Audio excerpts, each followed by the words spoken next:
welcome to the Miesha Tate Show. I had so much fun today in my conversation with Jamie Little. She is awesome, and I really hope you guys enjoy listening to it.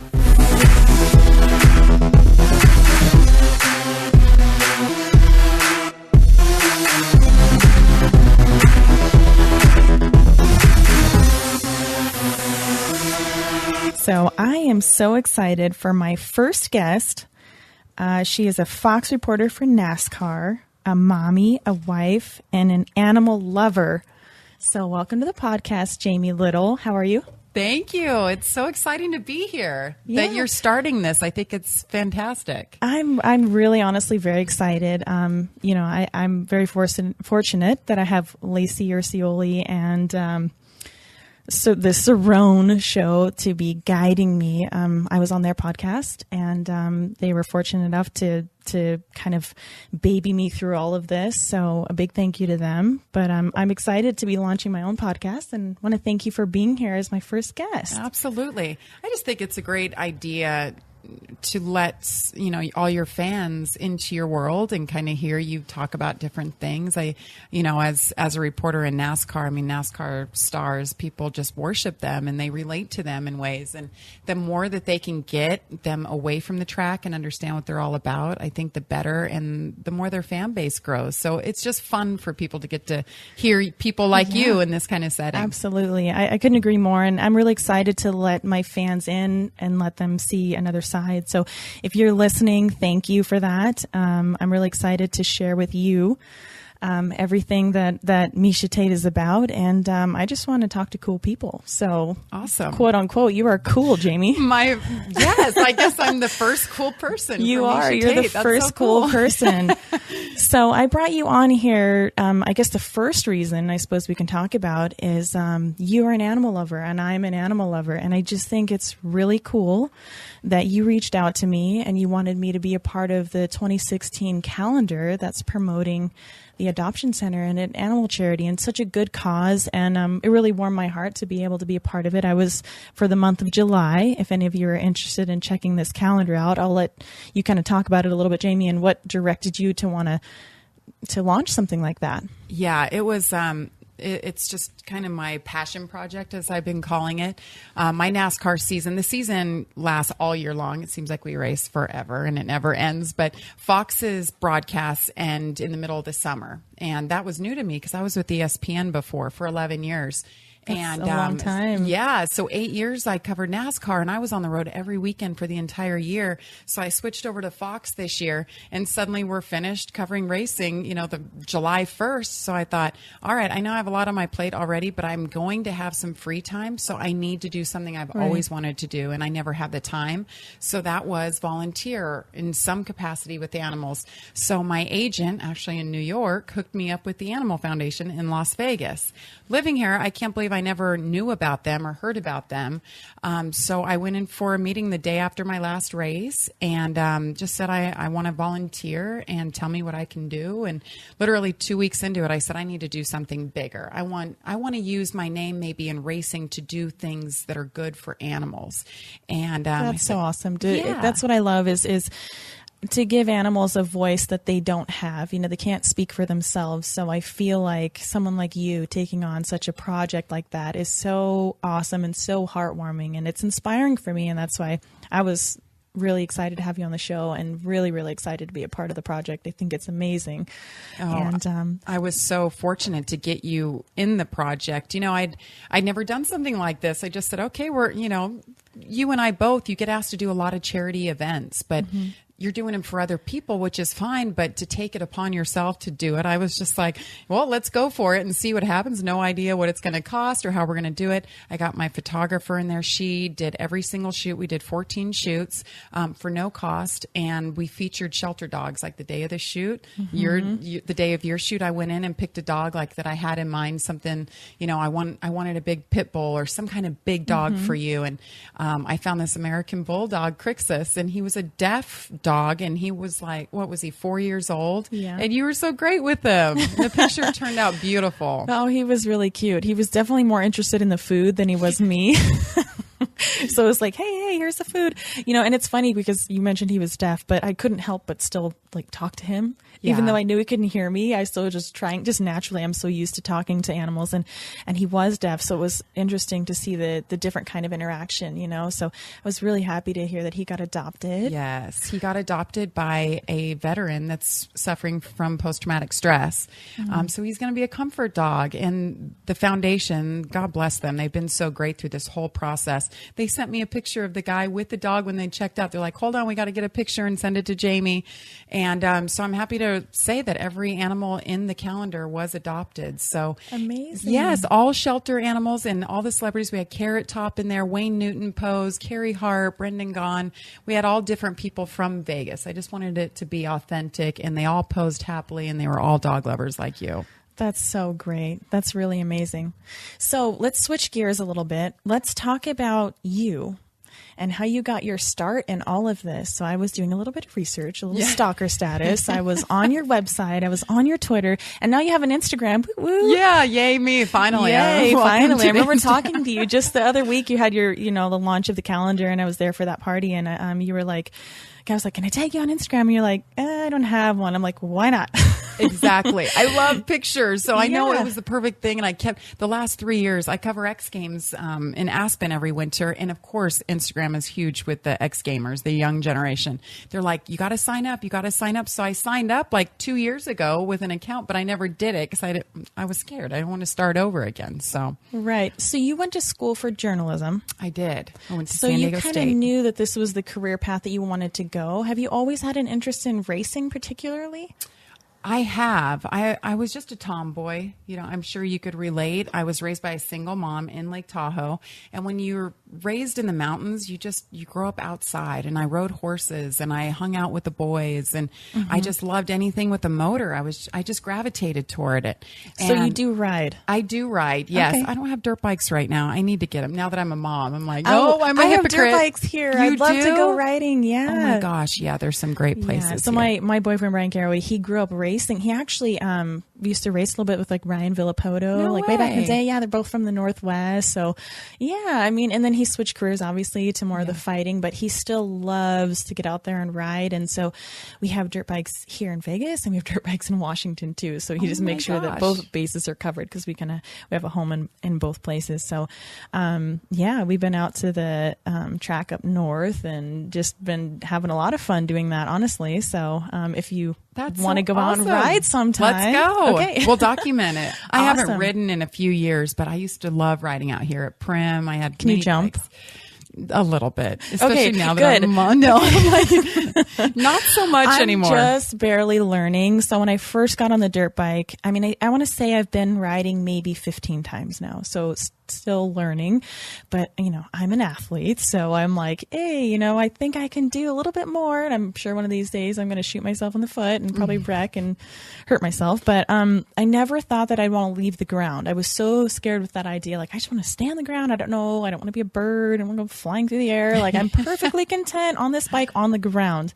But then, as I got a little bit more, I got a little more enthusiastic about it. I finally started jumping, and it's so fun and it's so smooth. So right now I'm still kind of jumping just like tabletops, not like clearing anything yet, but I get 3-4 feet in the air and I'm pretty excited about it. So I'm having fun with that. So yeah, it's a weird feeling to be, you're floating and you have no control at that point. You can't use the throttle to get you out of an issue in the air. So good for you that you're learning. And I'm so excited that we have that in common. I did not know. Yeah. So going back to how I got started. So my mom was transferred here for a job when I was 13, right here where we're sitting, basically in Green Valley, outside of Vegas. And I met a guy named Carrie Hart when I first moved here. And he rode dirt bikes and introduced me to this world of Supercross. And I went out riding with them, and I would hang with the boys, and I went to my first race, and I was hooked. And then when I went away to college, I would sit there and I would read dirt bike magazines, and there were no women doing what I wanted to do and speaking to the fans. They were all models, which is fine, but I wanted somebody that was like me and just loved dirt bikes. So that I got a taste of it, and from 18 So on. did you have like brothers? Did your family race? It was just all No, being I'm an introduced only to child, single mom that's she's pretty girly, and she was a showgirl in Lake Tahoe. And what do you think it was that piqued your interest about racing per se? I mean, having that kind of upbringing, and I just came out a tomboy. I've never been a girly girl, just never. Well, you could fool me because you look gorgeous. Jeez. Well, thank you. That's the fun side of being a girl, that you can be both sides like yourself. You could be beautiful and go out and get dressed up, or you can be a total badass and punch somebody's face in or ride a dirt bike. I love that. I couldn't agree more. Yeah, I love being able to play both aspects of it. And so many people are so, I don't know if weirded out is the right word, but maybe surprised is the right word. They're like, what? And I mean, for me too, I guess here I am fitting into stereotype. I see you, this tall, beautiful woman, and I'm just like, why? Now I have to ask you. I couldn't wait to ask you on the podcast, like, why racing? Why? And it's even more interesting hearing now that you just like, I just like it. Yeah, I just like it. That's great. And so many people use different sports as a platform to get them to like football or something along those lines. So my whole career, people always ask me, and my job would ask me, okay, so when do you want to do football, or when are you moving up to football? I'm like, I'm not interested. I mean, I like football, but not enough to cover it. Right. I'm right where I want to be. And I feel like when you find your niche, you need to stick with it and build a brand around it. And you love what you do. I do. Yes, it's not work. That's why I've done it for so long. It's not work. I love going to work and seeing the people that it's like a traveling family. Right. And I know you spend a decent amount of time on the road and everything like that. But actually, your first job, so it said you were a live announcer for the Supercross series at 21. So yes. This is your first job. Your only job really is just covering something with an engine. Yes. So that was funny. I had a boyfriend at the time in high school, and he was a soccer player, and he knew that, obviously I loved Supercross, and this is how it all got started. I went up to a guy when I was 19. I saw he had an ESPN microphone, and I was at a race, and I was like, hey, how do I get into this? I want to get started. He said, well, if you're from around here, and this was San Diego at the time, you can go to local races with me, and I'll kind of show you the way. I ended up doing that for 2.5 years. We went to local races. I would write my scripts. I would practice being on camera. I would do stuff for ESPN, but not on camera. So I paid my dues for a long time. And then my first job on ESPN was like rock crawling, like in New Mexico with Jeeps and going up cliffs and how fun. Funny stuff. So that's really how it all got started for me. That's really awesome. It's fun to hear your journey, honestly, to hear everything and to know. I mean, did you have it all figured out, honestly, when you went to college? And did you know right away that you were going to want to do journalism? Is that what you thought? It's funny because I was already working when I started going to school because I didn't want to go to college. Neither one of my parents went to college, and I just thought, I want to do stuff. I want to get out in the world. And my first thing was I wanted to model. Okay, I'll go to LA. I'll model. Makes I'll see sense. what that's. Yeah. So I went there. I tried that for a few months, and I was like, this is not for me. Was it boring? It was so boring. I couldn't use my mouth and my brain. Right. So people ask me, that's hilarious. People ask me, why didn't you model? Why did you fight? Especially a little bit earlier on. Why do you want to be a fighter? Why don't you just model or something? It's like the first thing people say just because you have like hair and you wear long hair and you wear makeup. It's like, why don't you model? It's like, because modeling is boring. Yeah. To me, it is. I mean, I'm sure some people love it, but and I do it on occasion, obviously. I don't like model a product necessarily, but I get in front of a camera and do my photo shoots or whatever. Yeah. And it can be fun, but I'm really thankful it's not my full-time job. A lot of times I'm a hair up, no makeup. Yeah. You run into the gym in sweatpants kind of girl. And I don't like having to do my hair and makeup every day. I don't like having to and I don't know how you feel about it, but I know having to be camera ready every day can be a little bit, tedious for me, having to do that every day. Cause I'm just like, I don't really want to care what I look like today. It'd be nice to not, Yeah, exactly. That's what's so great about my job. I don't have to work in high heels. That's when I was at awesome. ESPN, I worked in a fire suit for races. So, I mean, the only way to really show your femininity, I guess, is like my hair was always in a ponytail. I'm known for my ponytail because I don't like my hair down. I can't think. You want to be able to function. Yeah. And And I like to get dressed up, but I'm not very comfortable being dressed up. I'm more comfortable wearing like my cute workout clothes because I'm going to the gym and I'm picking my son up at school and just being normal and not having to worry about being camera ready. So I'm very thankful for my job. And sure, I have to wear, you know, the makeup and all that stuff because I'm on the air, but it's nothing like being in studio where it's like, every time like there's a commercial break, you're putting powder on. You don't do that when you're a pit reporter. What you see is what you get. Yeah, absolutely. What's it like being down there in the pit and reporting right there in the middle of all the action? I mean, is it the same kind of rush? Did you get a rush the first time? Is it the same for you now, or how has it changed? It's so intense. Always. I mean, the crazy and great thing about racing is you never know the outcome. Yep. Everything is different all the time. And you actually saw me reporting here in Vegas out at the track during a practice show. Yep. I introduced you to my mom in the middle of the show. I was like, Mom, this is Miesha. She's awesome. But yeah, you're just kind of covering it as it goes. And you just have to have those relationships with crew chiefs and team members and drivers to get the story firsthand, be able to report it to the fans at home. And that's the best part, though. Like, there's nothing scripted. Sure, the pre-race show, you script stuff, but the race, once it starts, you're just going and you're doing your job. You're reporting on what you see and hear.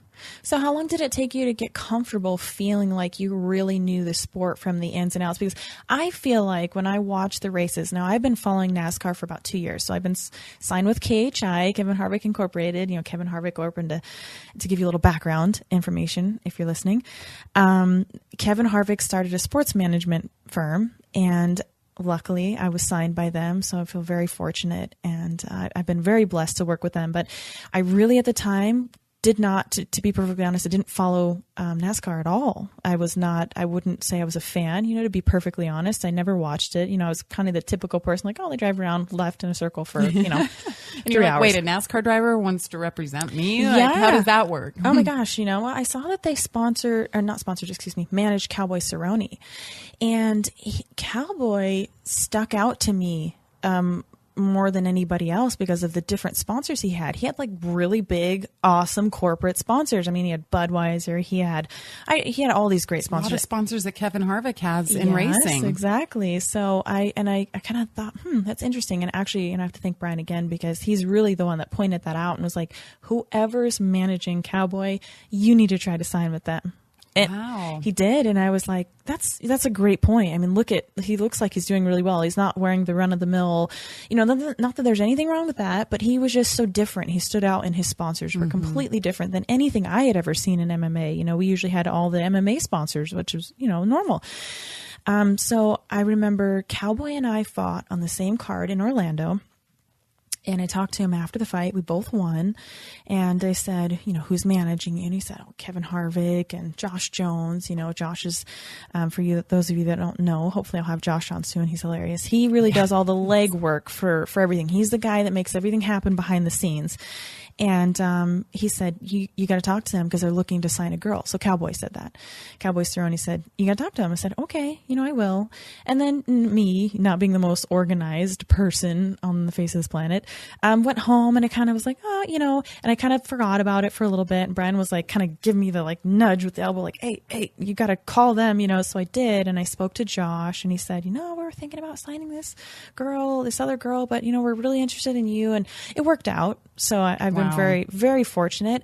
So getting back to what we were saying, I have learned so much about NASCAR, and I feel like it's safe to say I'm a huge fan now because I really had no idea how much went into it, how much strategy there was, it blows my mind how they have, like these incredibly intelligent people in their pit box telling them like literally the mile that they're going to run out of gas and when they need this and what they need and how the car is driving and how to tighten.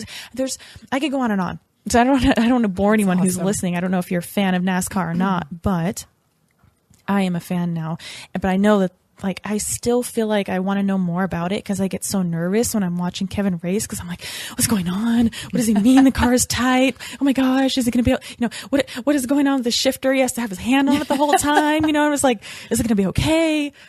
So I get so nervous because I don't understand all the ins and outs yet, but I'm learning really quickly. And I've had the privilege of sitting in the pit box and really getting to experience. I've got to start races.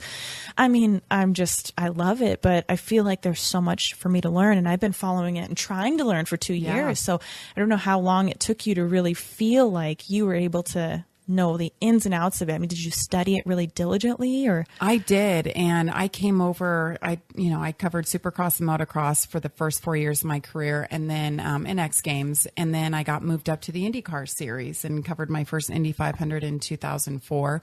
And I was the first female ever on that broadcast of the 500-mile race, which had been around since 1911. So that was a really big deal. And I just knew then, like, auto racing is where it's at for me. I mean, it's not 2 wheels, it's 4 wheels. It's a little bit different, but the passion was there from the minute I started. So I did that for 3 years. And then my bosses at ESPN, the same boss that I started with in 2001, said, I knew they were looking for their team for NASCAR. This was in 2006. And I was like, yeah, they have so many people. I was like, they have so many people beating down their door. I don't need to go tell them, hey guys, I want to do this. Well, Rusty Wallace, who's a famous NASCAR champion, he and I worked together in 2006 and many years after that. But I was telling him the situation because he's like, Jamie, you're coming over to NASCAR, right? You're going to be on the team with us. And I said, well, I don't know. I'd really like to. And he said, Jamie, let me tell you something. The squeaky wheel gets the grease. And he was so right. And I never forgot that saying. And I went right to the bosses after X Games, like 2 months later. And I said, hey guys, I'm sure you already have your team figured out, but I just want to let you know, I really want to be part of the NASCAR team. Well, I got a call a month later. They're like, that's funny. You came into our office because you were already part of the super team. So that was really awesome. cool. That was my start. Yeah. So that was 2007, my first year covering NASCAR. And, every year you get a little more deep with it. And, the first year it's tough, and it's not just learning all the, the nuances of racing and how they do things in NASCAR, because it's a lot different from anything that I had covered. But it's the relationships. I mean, that's what gets you into knowing information and it's a good old saying. It's who you know, not what you know necessarily, exactly. Right? I mean, that was half the battle. So each year you feel a little bit more confident. And now I'm at a place after 9 years now that I just love it. I can go up to anybody, I feel like, and get the scoop, and people know me and they respect my work. And that means the world to me. So I love what you're saying about it was just cars going left. Oh my gosh. But once you get in there and you put a headset on and you really get into it, then you understand what the passion is. I couldn't I couldn't tell you. My mind was blown. It's still blown. I can't tell you guys how interesting the sport has become to me and how fascinated I am by it and how disinterested I was before I knew anything about it. I could have cared less about NASCAR. I just didn't. And then getting in there and experiencing, like you said, and learning, and it's very interesting. So that was similar for, UFC to me. I didn't know anything about it. I never knew anything about fighting in any capacity, really. And I had a friend that was working out at the Fertitta's gym, and he's like, come train one day. And I got my ass handed to me. And I was like, okay, well, I need to come back and do this more. What kind of training did they have you do? Well, it was Alex Karalexis, who used to be a fighter. I think he was on the first season of Ultimate Fighter. And so he just put me through it. I mean, like just he does. Put you through the ringer. Just do a workout. So I mean, it's mostly men in there. Like, did you have you hitting mitts or doing sprawls? Hitting mitts. Yep, I was doing that and doing all kinds of stuff in probably things you've never done before, right? Yeah, that's it. And I trained a certain way, and you go in there and jumping up on huge boxes, and I was in the ring, but I was like, this is freaking awesome. This is like, you loved it. That's great. I did. I knew you would. So I got hooked. It's your tomboy side. Yes, and I'm just so competitive that I was like, oh, this is awesome. It's not only is fighting great for your body and the way you look, but you know how to protect yourself. And I was a single female running across the whole world. I was traveling outside of the country at the time too, covering all different things. And I just needed to know how to hold my own, and training like that gave me the confidence. So Dana White was in there all the time working out. So that opened my eyes to your world. And I respect what the fighters go through so much. It's still hard for me when you guys hit the mat and there's blood. I have a hard time with it, but I respect what you guys do so much. Well, thank you. Yeah, I mean, it's it's definitely a world of its own. It's definitely, not for everyone, but it's my dream. It's what I love to do. It's what makes me feel alive, and it doesn't feel like I'm working, and I think that's something that you and I share, reading your biographies and talking to you, that you love what you do. And how fortunate can you be to find something that you love and get paid to do it. And get paid to do it. Exactly. I get paid to punch people in the face. It's so awesome. That's so great. I love it. So, well, without further ado, I suppose I want to ask you, where can people buy this calendar? And how much is it? And what are we doing with this thing? Yes, $15, and it's on animalfoundation.com. Or you can just email me at jamie@jamielittle.net, because I'm at that point. I just want to make money for the foundation. All $15 goes right to the foundation, and $15 supports an animal a day for shelter and food and everything. So it goes a long way. What a great cause. And also, we will be signing a few of these calendars. So if you're listening right now and you love animals, or even if you don't and you just think that Jamie and I are so awesome, you want to have us on your, hanging up in your room for 2016, go ahead and, hop on there. I make sure to have all that information, for you guys in the written part of the podcast. So you'll have that.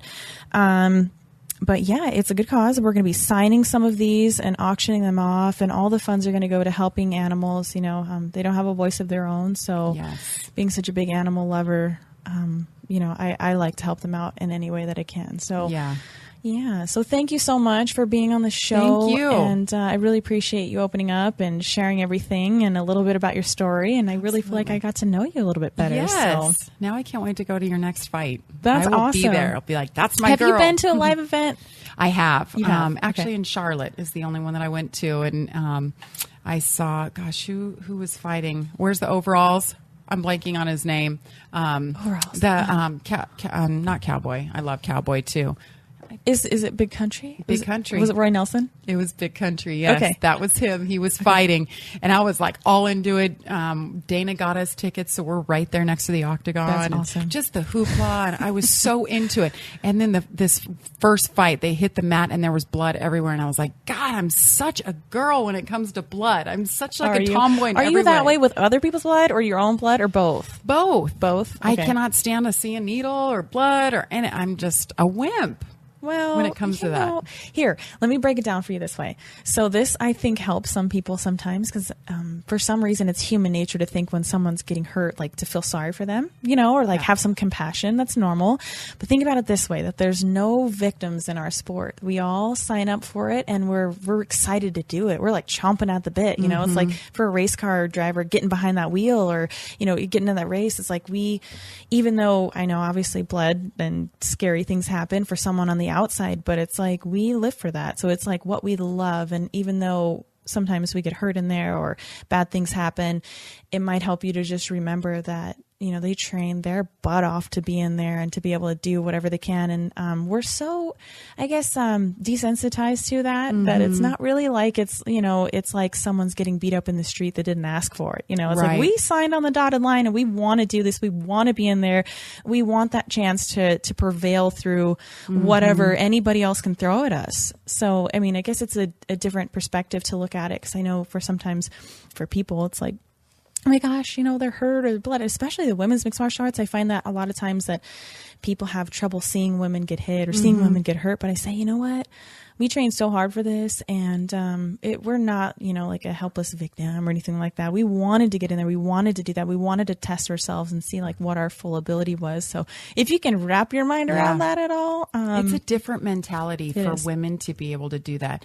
I always think about the psychology behind women like you that do what you do that's so different. Or Danica Patrick. I'm a big fan and advocate of Danica Patrick and what she's done in NASCAR, and because she's the same way. She steps up against adversity, and she's like, I don't care that there aren't many other women like me doing this. I don't care that you guys want to hate. She's a trailblazer, and she owns it. She owns herself. And I think when you girls or ladies are doing this in the ring, or the octagon, I think it shows that you guys belong there and people can be okay with it because it's new. I think so. I think it's coming around. I think women's mixed martial arts has gotten a lot more attention, a lot more recognition, a lot more just people believing in us. And I think that I always said all we ever needed was a major platform to shine, because they thought we were already exciting and fun to watch, and it was just behind the curve of like what society thought was okay or acceptable. And then we got the support of the UFC and got them to put us on a main stage, and it took off like wildfire. So I was saying that all along, just people were a little resistant to try to, embrace the right situation and the right faces and fighters to do it. And it's just like Danica Patrick. It's not like she's the only female race car driver out there. She's just the first one that got that platform with that equipment to showcase what she can do with her skills. Absolutely. I'm sure you know so many great fighters, but if you don't get to that platform where everybody can see you and watch you, nobody's going to know about you. Right. So I said I was going to let you go, but I lied. I'm not. Now you have piqued my interest in a whole other, so I have to ask you.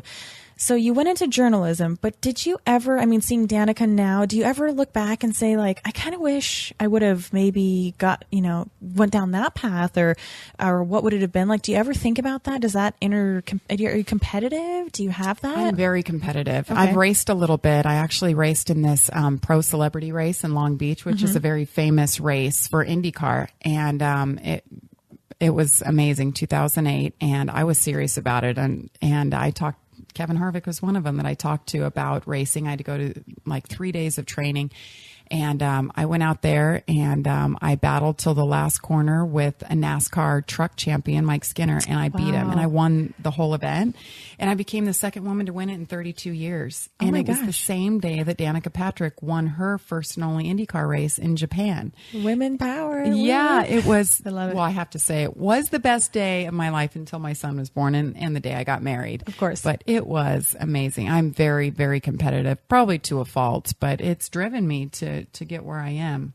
So do you think that do you ever have that inkling to get behind it or wanted to do that, or? No. When I see everything, sure, Danica Patrick has a lot of money. She has a lot of great things going on in her life. And to get to push that competitive side of her every single week racing is great. But every time I look at it, I'm like, I'm so thankful I have the job I do, because I get to talk about that and Absolutely. I get to enjoy it. You do. Without the risk, because the sponsors can be gone tomorrow and you could be without a job. Absolutely. So I didn't know if you knew this about me, but I do some rotational analyst work for Fox as well. Yes, for the I've UFC. seen you on the set. And I love it. I really, really love it. So that's another thing that I found was inspirational about you, seeing you get to kind of be in the mix and work for Fox. And I love working for Fox. And I feel like that's something that I want to transition into as, my athletic ability declines, for lack of better terms, but I'm still good now. Don't worry. I'm not going anywhere anytime soon.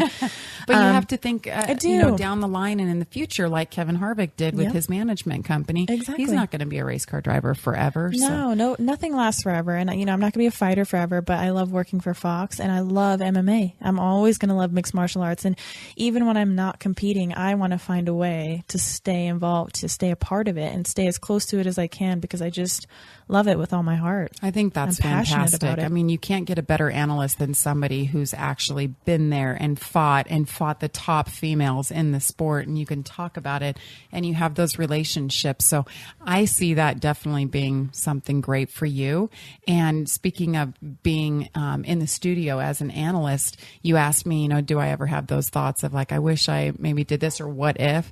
I wonder if I would have been a host, like a pre-race host or, something in the studio instead of a pit reporter. Because I think that I kind of put myself in that box, and that's how I've always been seen. But thanks to Fox, they've given me the opportunity. I've been hosting things all year long that I never had a chance at ESPN, because they liked me in that role of pit reporter. So it's been really amazing to get to do something new and explore, and like, dang, I really like this. There you go. See, and you're branching out even in the field that you have mastered, or some people could say like, hey, does it get boring? Does it get old? It's like, not if you have new ways to reinvent yourself. I suppose that's, at least for myself, people ask, oh, you've been doing it for, 10 years. I've been fighting for almost 10 years. And people say, oh, do you still love it?